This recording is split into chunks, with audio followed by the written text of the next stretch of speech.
It is coming up on 6:15 on this Wednesday night. Betsy Kling already standing by in the Weather Center. Some big changes on the way, I understand. Lots to get through this evening. We started off with a windy afternoon. We saw sunshine, then the clouds came in. Eventually rain came through. The last of the rain showers now moving through Carroll County and exiting our area, but we have a few other sprinkles that we may still have to deal with as we head through the overnight. But the winds are still kicking, friends. We have wind gusts over 40 miles per hour at time to time in downtown Cleveland, 35+ mile per hour gusts all the way down into the Akron area.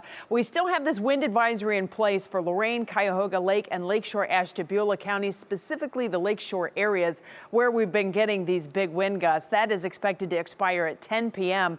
But you can see those wind gusts are going to continue overnight to still get up into those peak numbers of 25+ miles per hour all the way into tomorrow morning. So something you may have to factor into some of your plans. Overall, though, winds are going to be easing off a bit. We'll have clouds decreasing and temperatures dipping back to around 40 for the start of your day tomorrow. And we're going to flip it around. We get some sunshine for your Thursday. In your National Design Mart hour-by-hour forecast, we're going to take it right back up, but only to 50 degrees. So kiss the 60s goodbye for a little while, although there could be a bonus in the forecast somewhere.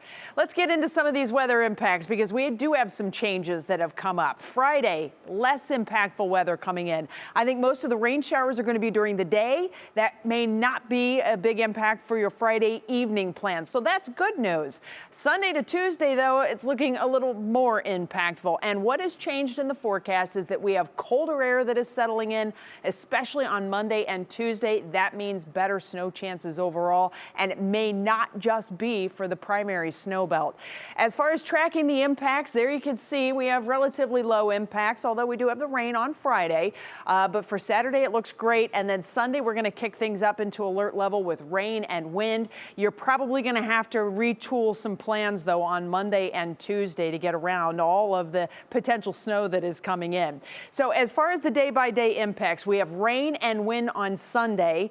The temperature drop is not going to come until later on Sunday, probably Sunday night. That's when we'll kick it over to snow, and then we're expecting widespread snow and some mixing from time to time on Monday. Yes, we could have some snow accumulations Monday, but there are still so many details to figure out in all of this.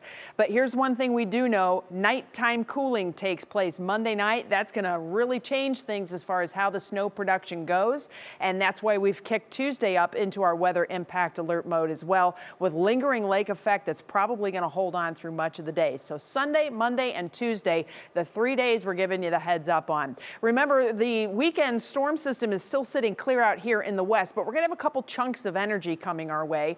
So today's storm system with the rain and wind is out of here. We have a little system that's going to swing in here for Friday. This is kind of the first wave of the changes that are going to set up. Friday's storm is important meteorologically. It'll bring us rain and maybe some gusty winds. So, you know, not as much of an impact for you, but we are going to start to unlock cooler temperatures. We'll have a storm system that comes in on Sunday with rain. But that Sunday storm is more important because it's the one that is the stirring mechanism to get that change to snow to take place Sunday night into Monday. Now we have widespread lake effect snow expected Monday, and that is now expected also to linger into much of Tuesday. And yes, we will probably be getting accumulations across a big part of northern Ohio. That does not mean heavy snow, okay? So not everyone will have higher amounts of snow, but we could get some shovelable snow in some parts in northeast Ohio. Obviously, the best chances of that is probably going to be in your primary snow belt, but we're probably going to get some snow elsewhere. So Monday and Tuesday really are days to keep an eye on with the periods of snow, some mixing at times. It's going to be pretty complicated. Keep an eye on the forecast. We're going to keep fine-tuning things. You know how we do this. Just what I say today does not mean lock it in, because the weather changes. I mean, our atmosphere has changed just in the time that I've done this weathercast. So you can imagine how things trickle down into all these numbers that you see here in your Union Home Mortgage 10-day outlook.